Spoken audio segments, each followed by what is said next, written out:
नमस्कार दोस्तों, मैं पंकज कुमार और आप देख रहे हैं पंकज के रहस्य।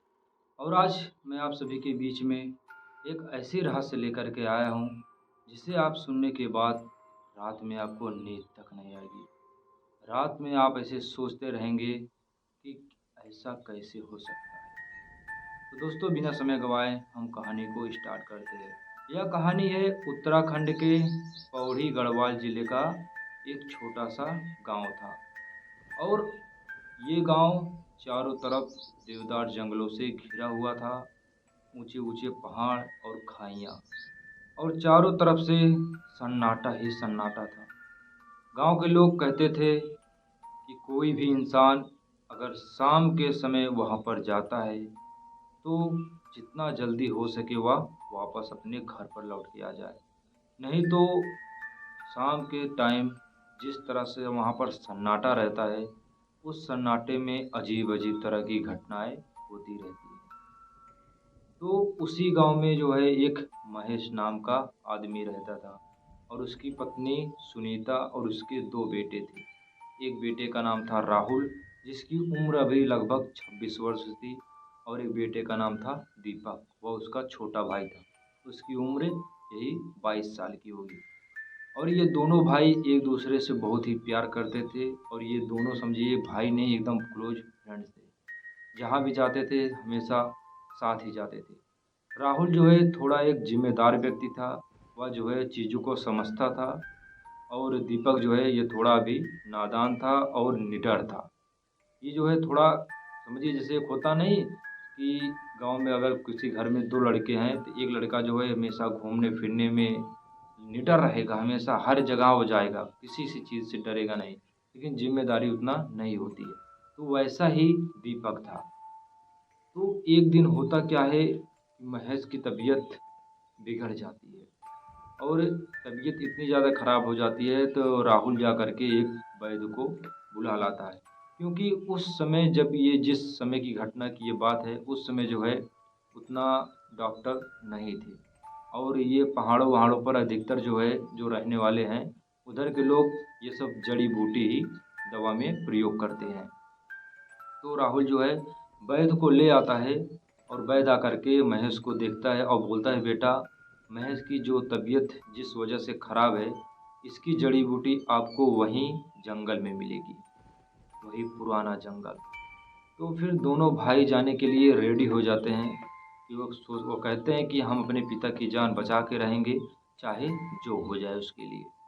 गांव वालों ने कहा था कि ठीक है, अगर तुम दोनों जा भी रहे हो तो सूर्यास्त होने से पहले तुम लोग लौट आना, नहीं तो तुम्हारे साथ वहाँ पर बहुत बुरी घटना घट सकती है। तो दीपक जो है इन सब की बातें सुन करके हंसने लगा, क्योंकि दीपक तो निडर था, ये सब चीज़ें वो मानता नहीं था, वो घूमने फिरने में था। और थोड़ा जो है दीपक नशा वशा भी करता था, तो ये सब चीज़ें वह बिल्कुल नहीं मानता था। वह हंस पड़ा, बोला कि क्या चाचा लोग आप भी कह रहे हैं, ये सब भूत प्रेत जैसी कोई चीज़ें नहीं होती है। तो फिर भी राहुल बोला, ठीक है तुम नहीं मान रहे हो लेकिन हमें समझदारी दिखानी होगी। फिर अगले दिन दोनों भाई निकल पड़ते हैं सुबह, अपने पिता की जान बचाने के लिए, जड़ी बूटी लेने के लिए। और सुबह जो है सब कुछ एकदम बिल्कुल सामान्य था, बढ़िया मौसम था। लेकिन जैसे जैसे ये लोग जंगल के अंदर घुसते गए, वैसे वैसे जो है मौसम में परिवर्तन होता गया। अचानक उनकी जंगल में जाते ही अचानक जो है ठंडक सी बढ़ गई। और पेड़ एको भी पेड़ हवा नहीं, मतलब हिल-डुल नहीं रहे हैं हवा में, लेकिन अपने आप जो है टहनियाँ ऐसे टूटकर गिर जा रही हैं थोड़ी-थोड़ी दूर पे। हवा चल ही नहीं रही है, लेकिन फिर भी टहनी जो है ऐसे टूट-टूट कर बीच-बीच में गिरी जा रही है।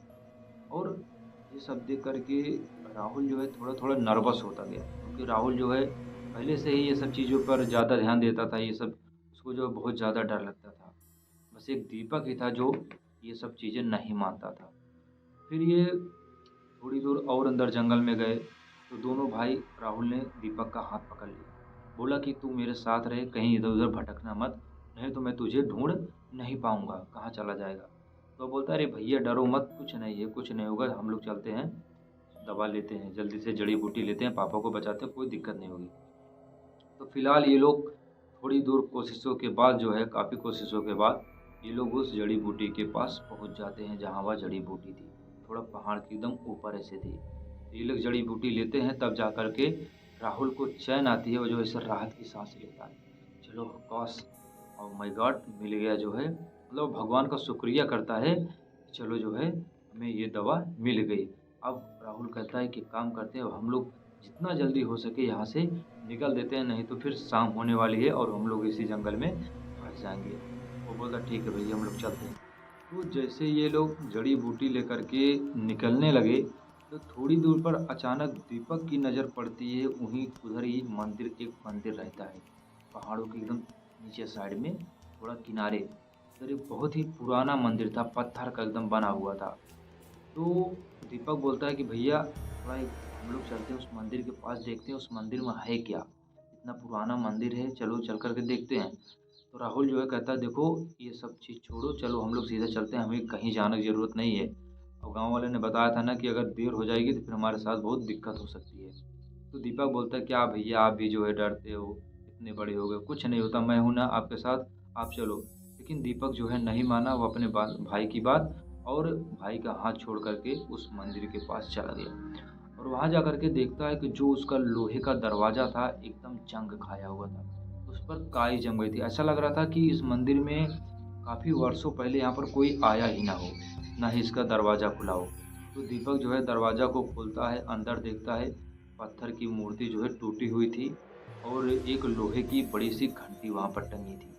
तो दीपक बिना जाने समझे उस घंटी को ऐसे बजा देता है। और जैसे ही वह घंटी को बजाता है, घंटी की आवाज़ पूरे जंगल में से गूंजने लगती है, टन, टन, टन। अब यह सुन कर के राहुल तो एकदम ऐसे डर के मारे काँप जाता है। वो कहता है कि दीपक ये तुम क्या कर रहे हो? बिना जाने समझे तुम क्यों घंटी को बजा रहे हो? मैं तुमसे हाथ जोड़ता हूँ, मैं तुम्हारे सामने जितना जल्दी हो सके यहाँ से निकल लो। लेकिन दीपक कहता है भाई तुम डर क्यों रहे हो? देखो घंटी बजा दी मैंने, कुछ हुआ? नहीं हुआ। और लेकिन जैसे ही दीपक इतना ही कहा, अचानक मंदिर के पीछे से किसी औरत की हँसने की आवाज़ आने लगी। और ये आवाज़ सुन कर के दोनों भाई के अंदर ऐसे थोड़ा-थोड़ा डर पैदा होने लगा। अब दीपक के अंदर भी थोड़ा-थोड़ा डर जागने लगा। वो सोच रहा है कि ये आवाज़ किसकी आ रही है? वो बाहर निकल के चारों तरफ से मंदिर के इधर-उधर देख रहा है कौन है, कौन है? लेकिन कोई आवाज़ नहीं। फिर राहुल जो है तुरंत दीपक को बुलाता है, उसका हाथ पकड़ता है, बोलता है, "अब मेरी बात मानो, जितना जल्दी हो सके यहाँ से भागो। अब हमारे साथ बहुत बुरा हो सकता है।" फिर वो दीपक कहता है, "ठीक है भैया, चलो हम लोग चलते हैं।"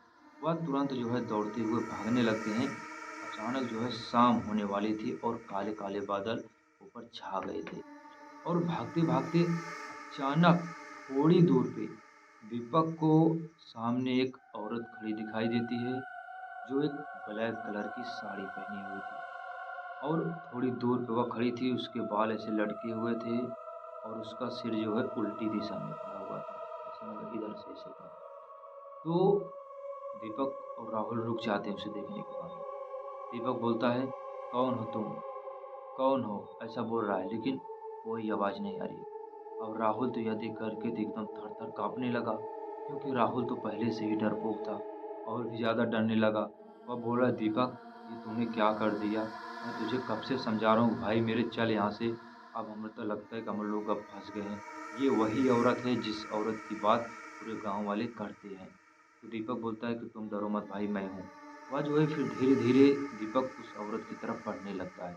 बोलता है, "तुम कौन हो? कौन हो?" इतना कहते-कहते वो जैसे-जैसे उसकी तरफ बढ़ने लगता, अचानक वो औरत गायब हो जाती है हवा में। यह देख कर के दीपक तो एकदम ऐसे डर के मारे काँप उठता है। वो सोचता है कि अभी ये औरत खड़ी थी, यहाँ कौन अचानक गायब कैसे हो गई? अब दीपक भी समझ गया था इसका मतलब है ज़रूर अब हमारे साथ कुछ न कुछ ज़रूर घटना होने वाला है। वो कहता भैया एक काम करो, अब हम लोग यहाँ से चलते हैं। और जैसे ही फिर अचानक अपने भाई का हाथ पकड़ के भागने लगता है, तभी उसका पैर फिसल जाता है और वह खाई से नीचे चढ़कर लटक जाता है। ऐसे पत्थर पकड़ के लटक जाता है खाई में।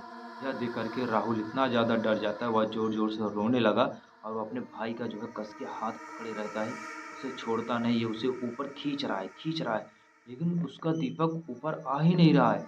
और दीपक नीचे से ज़ोर से चिल्ला रहा है कि भाई, भाई तुम मेरा हाथ छोड़ दो, तुम यहाँ से चले जाओ, लगता है मुझे कोई पकड़ कर के मुझे नीचे खींच रहा है। राहुल यह बात सुन कर के वो तो एकदम उसके होश उड़ जाते हैं, क्योंकि वो औरत दिखाई नहीं दे रही थी, लेकिन दीपक को महसूस हो रहा था कि उसका पैर पकड़ कर के कोई खाई में खींचे जा रहा है, खींचे जा रहा है। और इधर से राहुल ऊपर खींच रहा है, वो ऊपर आ ही नहीं रहा है। लेकिन राहुल फिर भी कैसे ज़ोर लगा के जितना उसको ताकत था, उसने पूरी ताकत लगा कर के दीपक को ऊपर खींच लिया। और जब वो दीपक को ऊपर खींच लिया, तो वो जो है रोने लगा, ज़ोर से पकड़ के अपने भाई को गले लगने लगा, "भाई, हम लोग यहाँ से चलते हैं।" जैसे ये लोग पीछे मुड़ते हैं, अचानक इनके पीछे वही सफ़ेद काली साड़ी पहनी हुई औरत खड़ी हो जाती है। जैसे ही ये लोग पीछे मुड़कर देखते हैं, सामने वही औरत खड़ी थी और इनको देख कर के मुस्कुरा रही थी और बोल रही थी कि तुम दोनों में से केवल एक ही बचोगे, एक को मेरे साथ ही रहना पड़ेगा, ऐसा बोल रही थी। अब दीपक और राहुल करे तो करे क्या? और बोल रहा है कि देखो मुझे जाने दो, मैंने आपका कुछ नहीं बिगाड़ा है। मेरे पिता की तबीयत खराब है, हम लोग यहाँ पर जड़ी-बूटी लेने आए थे। लेकिन वो औरत नहीं मान रही, बोली अब राहुल और दीपक की हालत बहुत ज़्यादा खराब हो चुकी थी। अब ये लोग सोच रहे हैं कि लगता है कि अब हम लोग की जान नहीं बच पाएगी।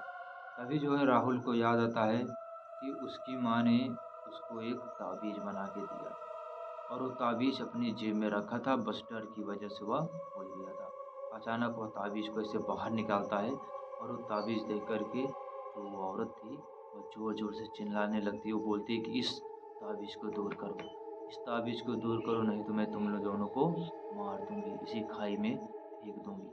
राहुल वो समझ गया कि इसका मतलब है कि ये औरत ये ताबीज़ दे कर के डर रही है। क्योंकि राहुल पहले से डर रहा था, इसलिए ये पहले से ताबीज़ वह लिया था। वह जो है अपने भाई का हाथ पकड़ लेता है और ताबीज़ के भरोसे ही वह जितना तेज़ी हो सकता था उतना तेज़ी वहाँ से भाग निकला। और कैसे भी करके ये लोग शाम होते-होते अपने गाँव में आ जाते हैं और फिर वहाँ पर आकर के राहत की साँसें लेते हैं और वैद्य को जड़ी-बूटी दे देते हैं और उसके पिता की जान बच जाती है। और राहुल, दीपक जो है गाँव वालों को पूरी बात बताते हैं कि उनके साथ क्या घटना हुई, कैसे हुई। गाँव वाले ये बात सुन कर के और ज़्यादा डर जाते हैं। सभी लोग कहते हैं कि हम लोग पहले से ही जानते थे, लेकिन एक ये दीपक ही नहीं मानता था। और ये दीपक अगर उस मंदिर की घंटी नहीं बजाई होती, वो औरत नहीं आती। तब राहुल पूछता है कि उस घंटी बजाने के बाद क्यों औरत आ गई? तब गाँव वाले बताते हैं कि आज से करीबन 30 साल पहले गाँव वालों ने उस मंदिर में एक औरत की हत्या कर दी थी। और ये हत्या किस लिए की थी कि सभी लोग का कहना था कि उस औरत के अंदर चुड़ैल है। वह एक दायान है, वह गाँव में रहेगी तो हर सभी को परेशान करेगी। उसके रहने पर किसी न किसी बच्चे की आकस्मिक मृत्यु हो जाती थी। इसकी वजह से लोग बिना जाने समझे उस औरत को उसी मंदिर में ले जाकर के भगवान के सामने मार देते हैं। और तभी से वो औरत उस मंदिर में रहती है और जो भी इंसान वहाँ पर गया और भूल कर वो घंटी बजाई, वो औरत उसे फिर दोबारा ज़िंदा नहीं छोड़ती है। और तुम लोग का नसीब ठीक था जो तुम लोग बच के चले आए। लेकिन अभी दोस्तों ये कहानी ख़त्म नहीं हुई। अगले दिन अचानक दीपक जो है पहले जैसा बर्ताव नहीं कर रहा था। अब उसकी तबीयत बहुत ज़्यादा ख़राब होने लगी थी।